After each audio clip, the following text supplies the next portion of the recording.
friends, நம்ம இன்னைக்கு வீடியோல என்ன பார்க்க போறோம்னா பாலக்கீரை பருப்பு கடையில எப்படி செய்யலாம்னு பார்க்கலாம் வாங்க. 100 கிராம் பருப்பு எடுத்து நல்லா வாஷ் பண்ணி எடுத்துக்கலாம். துவரம் பருப்பு எடுத்துர்க்கேன். இதனோட 1/2 டீஸ்பூன் மஞ்சள் பொடி, ஒரு பொடியை கட் பண்ண வெங்காயம், 2 தக்காளி சேர்த்துக்கலாம்.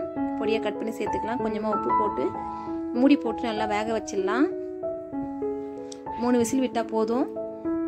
பாலக்கீரை இத மாதிரி நல்லா சுத்தமா வாஷ் பண்ணி எடுத்துக்கங்க.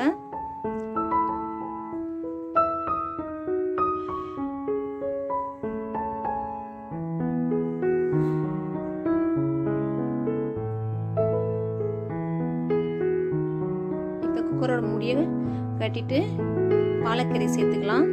கீரை சேர்த்த உடனே மூடி போட்டு வேக வைக்கக்கூடாது. கீரை சேர்த்துட்டு நம்ம ஒரு 4 நிமிஷம் வேக வச்சா போதும். அவ்வளோதான், கீரை வெந்துருச்சு. இப்போ நம்ம எப்படி கடையலான்னு பார்க்கலாம்.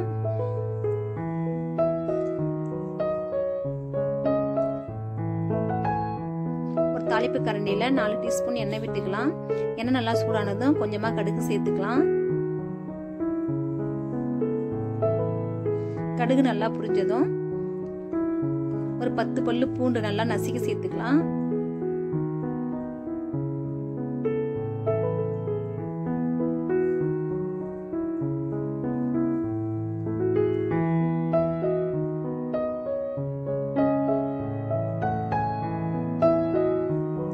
எந்த அளவுக்கு காரம் தேவையோ அந்த அளவுக்கு வரமிளகாய் சேர்த்துக்கலாம்.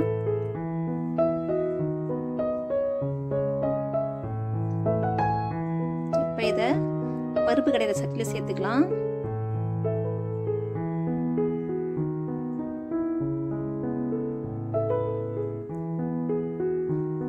கீரையை சேர்க்காம மிளகாயை மட்டும் நல்லா கடைஞ்சி எடுத்துடலாம். இத மாதிரி கடைஞ்சிங்கன்னா மிளகாய் நல்லா மசிஞ்சிடும்.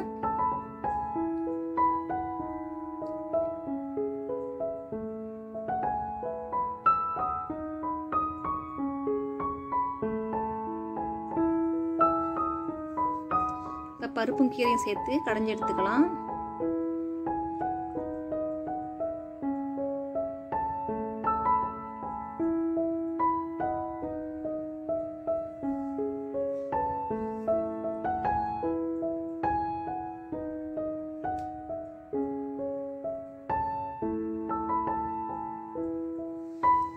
தேவையான உப்பு சேர்த்துக்கலாம்.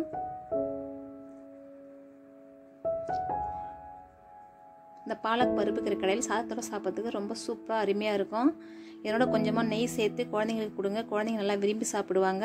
இந்த வீடியோ பிடிச்சிருந்தா ஷேர் பண்ணுங்கள், லைக் பண்ணுங்கள், கமெண்ட் பண்ணுங்கள். நம்ம சேனலை புதுசாக பார்க்குறவங்க சப்ஸ்கிரைப் பண்ணுங்கள். தேங்க்ஸ் ஃபார் வாட்சிங்.